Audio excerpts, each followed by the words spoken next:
বাংলাদেশ নারী ফুটবল দল আবারও নতুন ইতিহাসের সামনে দাঁড়িয়ে। জাতীয় দলের পর আসন্ন অনূর্ধ্ব-20 জাতীয় নারী এশিয়ান কাপকে সামনে রেখে জোর প্রস্তুতিতে রয়েছে অনূর্ধ্ব-20 নারী দল।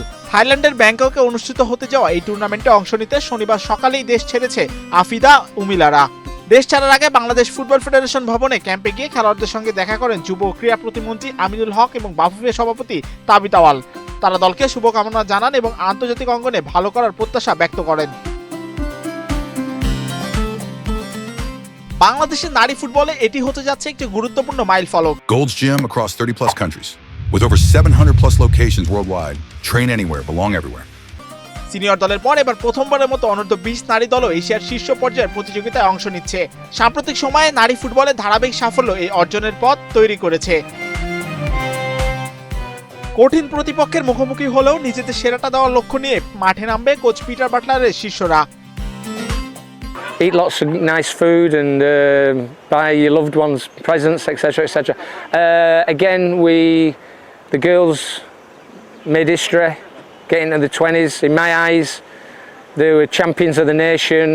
The senior national team getting to the Asian Cup, and again the under-20s surpassed everybody's expectations, and again qualified for the first time in history. Whatever happens. In my eyes, they're all champions. I'm really proud of them. They've trained really well to whatever limited time we've had. I know we're not stopping at the Renaissance, eating steak and fine vegetables, but we're ready. We'll have a go. We'll give our best, irrespective of any outcomes. And I hope you all have a wonderful, joyous time at this holy religious occasion.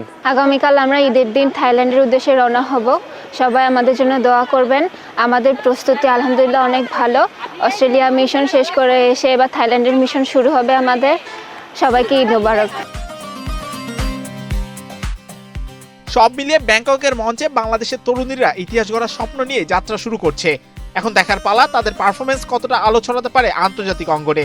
এবার আসরের 1 April বাংলাদেশের প্রথম match থাইল্যান্ডের সাথে, এরপর 4 তারিখে চীন ও 7 তারিখে ভিয়েতনামের মুখোমুখি হবে তারা। এবার গ্রুপ পর্বে বাংলাদেশ 2টি ম্যাচ হেরে গেলেও সম্ভাবনা একেবারে শেষ হয়ে যাচ্ছে না।